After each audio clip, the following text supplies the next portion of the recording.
السلام عليكم ورحمة الله وبركاته. الحمد لله والصلاة والسلام على رسول الله وعلى آله وصحبه وآله. ثم أما بعد. We'll continue our class in the explanation of the book Al-Aqidah Al-Waasitiyyah by Shaykh al-Islam Ibn Taymiyyah rahimahullah ta'ala.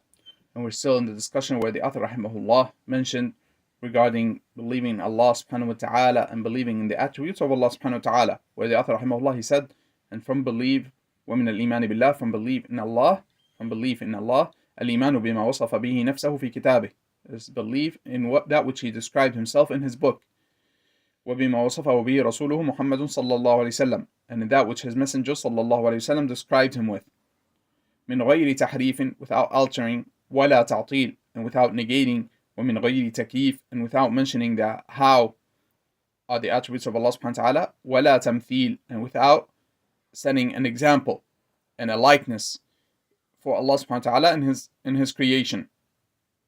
بل يؤمنون بأن الله سبحانه ليس كمثله شيء وهو السميع البصير, and rather they believe that Allah subhanahu, there is nothing like him, and he is the all-hearing, all-seeing subhanahu wa ta'ala. And we talked about the discussion all the way to from the beginning of this paragraph to the statement of the author rahmahullah, ولا تمثيل, and without setting a likeness to Allah subhanahu wa ta'ala in his creation. And we mentioned the explanation of all of those points, meaning the meaning of altering, negating, mentioning how, the howness of the attributes of Allah subhanahu wa ta'ala, and also the likeness, mentioning a likeness for Allah subhanahu wa ta'ala in his creation, and that all of these things are prohibited and are forbidden, and that they are false, and the refutation of those people who do these things. And then, as we mentioned in the previous class, Shaykh Ibn Uthaymeen rahimahullah, at this point he started mentioning some ahadith that appear to mention a likeness to Allah subhanahu wa ta'ala in his creation, and that people would misunderstand. So those are doubts that people might have because of their, as the Shaykh rahimahullah, Shaykh Ibn Uthaymeen mentioned, that they come because of people's ignorance, their lack of understanding, their lack of knowledge or lack of understanding, or of course some people, they have an evil intent, that they mention these things as to cause fitna, to cause a trial amongst the believers. In any case, Shaykh rahimahullah, he said, if one says that the Messenger sallallahu alaihi wasallam mentioned to us a hadith which bring doubts to us, do they mention a likeness to Allah subhanahu wa ta'ala in his creation, or do they not? And the Shaykh rahimahullah, he said, and we will mention them as to clarify them. So from them is the statement of the Messenger sallallahu alaihi wasallam that is reported by both Al-Bukhari or Muslim. So it is an authentic statement of the Messenger sallallahu alaihi wasallam, where he sallallahu alaihi wasallam, he said, إنكم سترون ربكم كما ترون القمر ليلة البدر لا تضامون في رؤيته. Indeed, you will see your Lord as you see, like you see the moon in the night of full moon. You do not need to come together to see him. So the Shaykh rahimahullah, he said, the statement of the Messenger sallallahu alaihi wasallam, كما ترون, like you see. And he said, like, this means this is a likeness. However, and this is the statement of the Messenger sallallahu alaihi wasallam. And from our principles that was mentioned before, and that we know from the principles of Ahlus Sunnah wal Jama'ah, is that we believe in everything that the Messenger sallallahu alaihi wasallam said, just like we believe in everything that Allah subhanahu wa ta'ala said. So how do we answer this doubt? The Shaykh rahimahullah, he said, in regards to answering this doubt, and also all of those doubts, we have a general answer and a specific answer. So the first answer is a general answer. So it works for all of those hadith of doubts.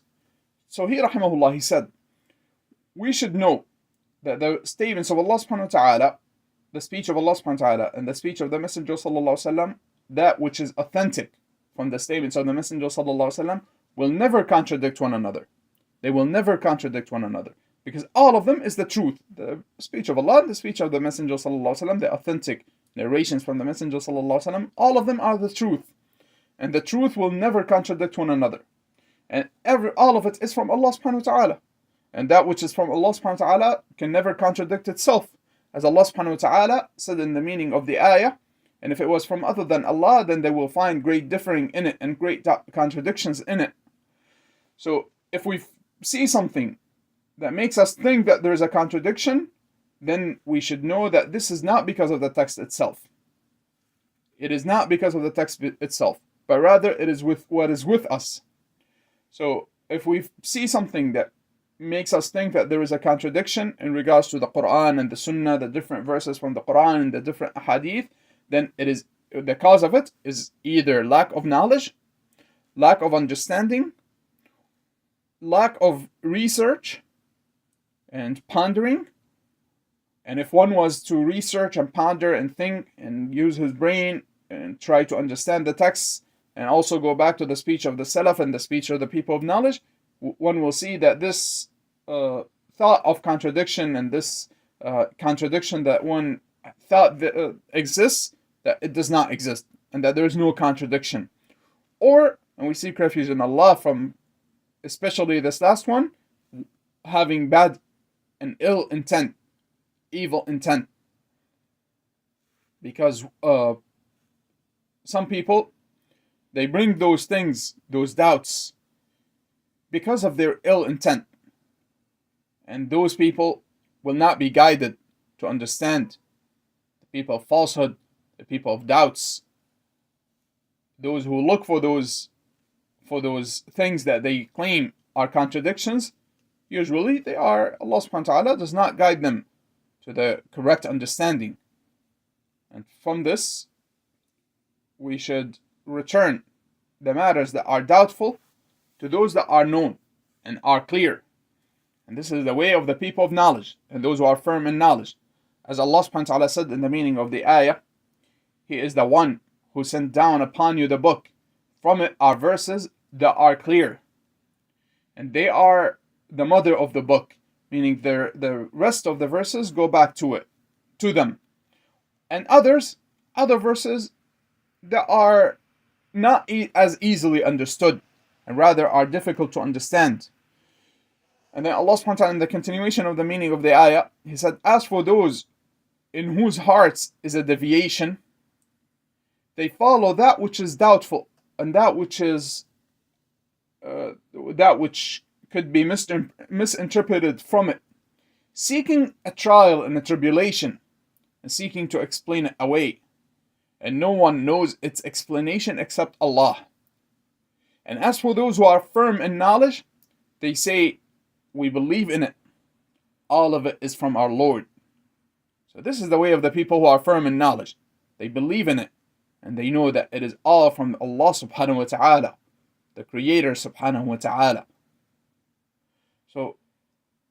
So they take that which is misinterpreted or that which they do not understand, and they understand it based upon those that are clear. So this is in general, we should understand this in regards to everything in which we find that there is a doubt. For example, as the Shaykh rahimahullah mentioned in regards to the statement of the Messenger sallallahu alaihi wasallam, you will see your Lord on the day of judgment, like you see the moon on the night of full moon. You do not need to gather to see Him or to see it. طيب, we say, is there a likeness? Is Allah subhanahu wa ta'ala like the moon? The general answer is no. Allah subhanahu wa ta'ala, the Messenger sallallahu alaihi wasallam said this statement, and we believe in it. And Allah subhanahu wa ta'ala said, لَيْسَ كَمِثْلِهِ شَيْءٌ وَهُوَ السَّمِيعُ الْبَصِيرُ. There is nothing like Him, and He is the all-hearing, all-seeing. Therefore, we know that there is nothing like Allah subhanahu wa ta'ala. Not the moon or anything else from the creation of Allah subhanahu wa ta'ala that is like Allah subhanahu wa ta'ala. There is nothing like Allah subhanahu wa ta'ala from His creation. And so we take that which we misunderstand or that some people might misinterpret or that which brings a doubt, and we say, if one does not know the meaning, and inshallah the meaning will come. However, if one does not know the meaning, this is the general answer. We say this is the statement of the Messenger sallallahu alaihi wasallam, and it will never contradict the statement of Allah subhanahu wa ta'ala. Therefore, I don't know how to reconcile between them, but I know that this is the statement of the Messenger sallallahu alaihi wasallam, and it is the truth. And Allah subhanahu wa ta'ala said that there is nothing like him. There's nothing like Allah subhanahu wa ta'ala, and this is what I understand, that the moon is not like Allah subhanahu wa ta'ala.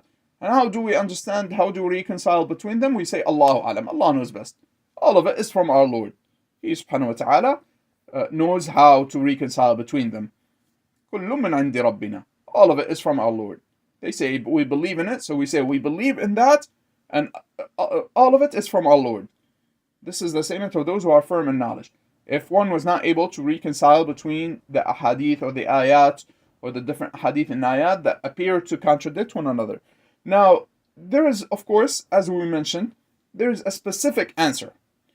So the Shaykh rahmahullah said, we answer each doubt based upon the true understanding. The understanding of the Salaf rahimahullah, the understanding of the people of knowledge.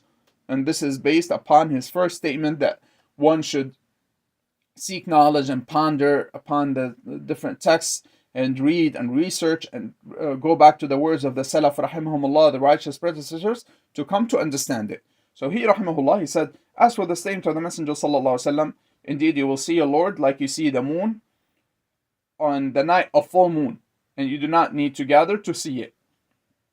He said, this is not a setting a likeness to Allah subhanahu wa ta'ala with the moon. This is not setting a likeness with that which is seen, with that which is seen. So that Allah subhanahu wa ta'ala with the moon. And rather, it is setting a likeness of seeing with seeing. So we need to notice, when one is looking at Allah subhanahu wa ta'ala, may Allah allow us to look at Him and to receive the good pleasure of looking at Allah subhanahu wa ta'ala in the paradise.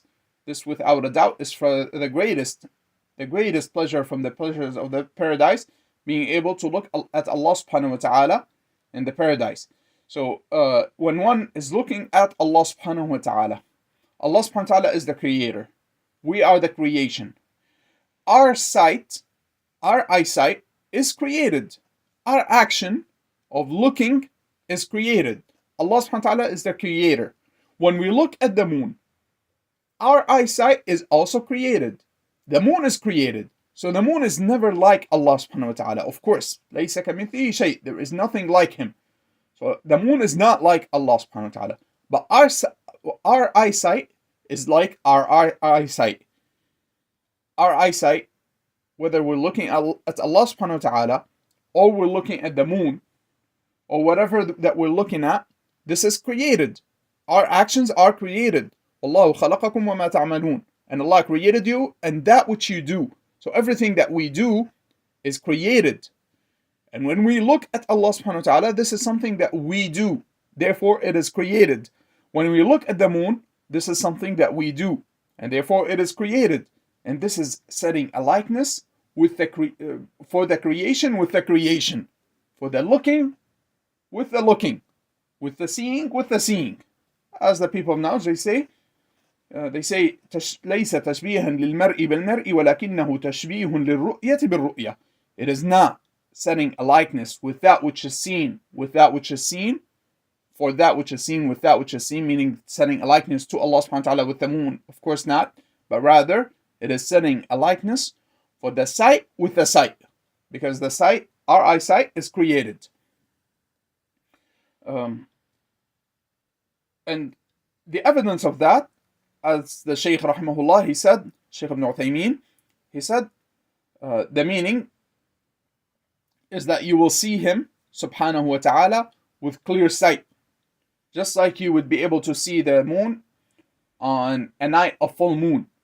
And for this reason, he followed it with the statement of the Messenger sallallahu alaihi wasallam, you do not need to gather to see Him or to see it. You do not need to gather to see the moon. Yani, as is known, if something is small, if there's something small, there's, say, something in the horizon and it is small, sometimes the people need to get together and come close to each other to be able to see it, because it's small and it's hidden in places. So it's small, and the people need to get together and get close to each other to see it. Whereas the moon, on a night of full moon, Do the people need to get together and get close to each other to be able to see the moon? Of course not. Of course not. Regardless of where the person is, as long as it is night, and it is a night of full moon, and there is no clouds, for example, the people can go out and look at the moon and be able to see it clearly. So this is what tells us that here it is setting a likeness with the seeing, for the seeing with the seeing, for the sight with the sight, the eyesight. طيب? Not that which is seen, meaning that Allah subhanahu wa ta'ala is not like the moon, as is clear. And then the Shaykh rahimahullah mentioned other examples of ahadith that appear to contradict one another, and as we will see inshallah in future classes, that they all have the same way of answering, meaning that there is a general answer, and it is the same general answer, and then there is the specific answer in regards to the specific doubt, which explains what the hadith means. And inshallah, we will stop here and we'll continue in the next class if Allah subhanahu wa ta'ala allows us to. وصلى الله وسلم وبارك على نبينا محمد وعلى آله وصحبه أجمعين.